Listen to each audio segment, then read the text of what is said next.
हर एक के जनरेशन में एक बार तो एक लाइव ऐसा सचमुच वाला, कहानियों, पिक्चरों वाला नहीं, सचमुच वाला युद्ध देखना होता है। और वो मोमेंट आपके लाइफ में अभी हो सकता है, जो अभी चल भी रहा है। अभी तो बहुत एक स्पेसिफिक टारगेटेड है कि यहाँ पर ये अधर्म के लोग हैं, हम बस उनको ही, है ना, उनका ही विनाश कर रहे हैं। इस भाव के साथ हम चल रहे हैं। पर जब भी किसी भी देश में इस प्रकार की हलचल होती है, कभी भी देश के खिलाफ, एंटी नेशनल जब भी थ्रेट आता है, कोई आपकी अखंडता को, एकता को भंग करता है, तो ऐसे टाइम पे आपको क्या करना चाहिए? कि देश में हम जब रोज काम कर रहे हैं, रोज काम कर रहे हैं, अचानक से वो काम करते-करते देश के अस्तित्व को धोखा उत्पन्न होता है। तो मैं एक व्यक्ति के तौर पर क्या कर सकता हूँ? देश के नागरिक के रूप में क्या कर सकता हूँ? तो सबसे पहले आपको ये समझना होता है कि भारत देश तो विशेष देश है, बिकॉज़ ये ईश्वर का देश है, ईश्वर की भूमि है। इस देश की ओर आप बुरी नज़र से न देखें, क्योंकि ये शिव की भूमि है। तो आपको सबसे पहले विश्वास रखना होगा इस भूमि पर, इस देश की संस्कृति पर, देश की परंपराओं पर, कि मेरा देश, मेरी भूमि सबसे अलग है, विशेष है, जहाँ पर साक्षात ईश्वर वास करते हैं। जब भी आते हैं यहीं पर आते हैं। देवभूमि अगर संपूर्ण पृथ्वी पर है तो ये अपना ही देश है। इसे आप सभी अब याद कर लीजिए कि ये मेरा देश है और मेरा देश विशेष है, खास है। संस्कृति, परंपरा, वो भी क्या? प्रेम, अपनापन, ज्ञान, वेदों के कालों से, मतलब आप बहुत 10,000, 15,000 के उसके भी पहले। अभी तो हम 14,000 का साइकिल लेके चलते हैं। वेद तो मतलब बहुत पहले से। तो उन सभी ऋषि मुनियों पर विश्वास रखें, वैदिक ज्ञान पर विश्वास रखें, ईश्वर पर विश्वास रखें। त्रिदेव, त्रिदेवियाँ सभी यहीं पर है। तो जब यहाँ पर संपूर्ण शक्ति है, तो इस देश को कुछ नहीं होने वाला है। इसलिए आप पहले निश्चिंत हो जाइए, विश्वास रखें। ईश्वर की इच्छा से ही सरकार बनती है, तो जो सरकार काम कर रही है उस पर विश्वास रखें, ये सब ठीक हो। ईश्वर की इच्छा से ही सरकार काम करेगी, या आप विश्वास रखें। एक सक्षम नेतृत्व के साथ, अच्छे लोगों के साथ, ईश्वर की मर्जी को समझते हुए, उनकी इच्छा को समझते हुए ही यहाँ पर सरकार काम करती है। इस पर आपको विश्वास करना होगा। तो ये विश्वास जो फैक्टर है, सबसे पहले आपको सभी को इसके ऊपर काम करना चाहिए कि जब भी कहीं पर भी गड़बड़ी होती है देश में, खास तौर पर इसको पहले समझिए कि ये मेरी भूमि है, ये मेरे ईश्वर की भूमि है, ये मेरे ईश्वर का सरकार है, ये जो काम कर रही है।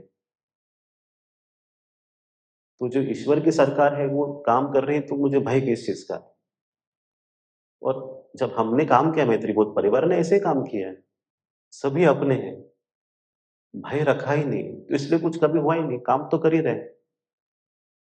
लोग पूछते हैं कि ऐसे आपने एक भारत हम भारत काम किया, आपको कहीं से किसी ने फोन नहीं किया, बोला नहीं किसी ने कि मत करो, बंद करो, या आप कैसे, आप सभी को साथ में लेके चल रहे हैं? बोला आपको किसी का फोन नहीं आया, तो किसी ने रोका भी नहीं है, टोका भी नहीं है। ये शायद आप अपने विचारों में सोच रहे हैं कि हम ये काम नहीं कर सकते, वो काम नहीं कर सकते। पर अगर विश्वास रखेंगे तो आप सब कुछ कर सकते हो। तो पहले विश्वास इस भूमि पर, ईश्वर पर, सरकार पर, कि ये सब ठीक रहेगा। ईश्वर की मर्ज़ी से, ईश्वर की इच्छा से सब कुछ ठीक होगा। दूसरा ये होता है कि अब हम नागरिक के रूप में क्या कर सकते हैं अपने देश में? तो नागरिक के रूप में हमें ये देखना है कि हमारे देश की जो नींव है, फाउंडेशन क्या है? देश की नींव क्या है? कि एकता, है ना? विविधता में एकता, कि हम अनेक हैं, डाइवर्सिटी, बहुत बहुत सारे हम लोग हैं, पर हम यूनाइटेड हैं, हम एक हैं। तो जो एकता का भाव है कि हम एक हैं,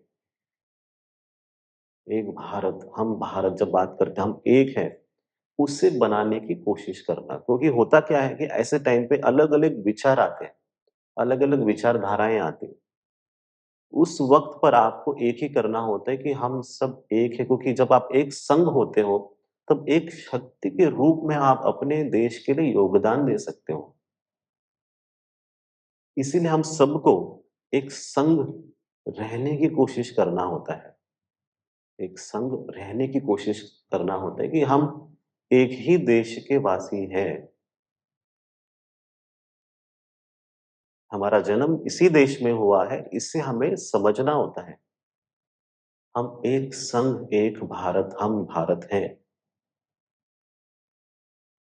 इसकी अखंडता बनी रहे, एक परिवार के रूप में बने रहे। तो इसके लिए जो आप कर सकते हो, आपको करना चाहिए। तो तीसरे स्तर पे क्या आता है कि जो इस एक परिवार को तोड़ता है, तोड़ने की कोशिश करता है, भेद निर्माण करता है, उसे दूर करना या उसे ठीक करना या समझाना कि एक परिवार है, इसमें आप भेद निर्माण मत करो। तीसरे स्तर पे ये आता है कि हम भेद को मिटाएँ। जब हम एकता स्थापित कर रहे हैं, तीसरे स्तर पे हम भेद भी मिटा रहे हैं कि हम कोई अलग-अलग, भिन्न-भिन्न नहीं है। आप इस देश के हैं, सभी देश के हैं। आपकी भी प्रायोरिटी, प्राथमिकता आपके जीवन में राष्ट्र होना चाहिए। हमारा तो मत ये होता है कि जब आपके सामने जो कॉलम आता है ना, जब फॉर्म्स में धर्म का आता है कॉलम, तो वहाँ पे खुले दिल से राष्ट्र धर्म लिखना चाहिए कि राष्ट्र धर्म ही है, हम एक ही देश के हैं। तो सभी का एक ही धर्म है, राष्ट्र धर्म।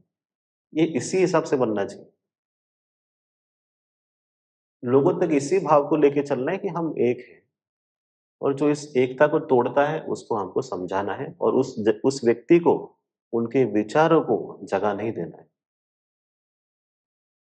ये तीसरे स्तर पे जब आप इसे कर लेते हैं, तो कोई भी बड़ी से बड़ी समस्या हो, चैलेंज हो, कहीं पर भी आता है देश के सामने, तब हम उसमें से निकल सकते हैं। खुद भी निकल सकते हैं, समाज को भी हम मार्गदर्शन कर सकते हैं कि आप इसी तरह से इस जगह से निकल सकते हैं, अगर हम एक बने रहें तो। यहाँ पर 2 नहीं है, यहाँ पर 3 नहीं है, यहाँ पे 4 नहीं है, यहाँ पर केवल एक ही है। इसी देश के वासी हैं, राष्ट्र धर्म। ये हमें समझना है और यही हमें सभी को सिखाना है। तभी सही मायने में आप समझेंगे ना कि आपका भी कल्याण होगा। आपके आस-पड़ोस जो लोग हैं, समाज का कल्याण होगा और देश फिर उच्च स्थान तक पहुँचेगा। इसी मार्ग से होगा। सभी को जब एक करेंगे, और ये आध्यात्मिक सत्य भी यही है।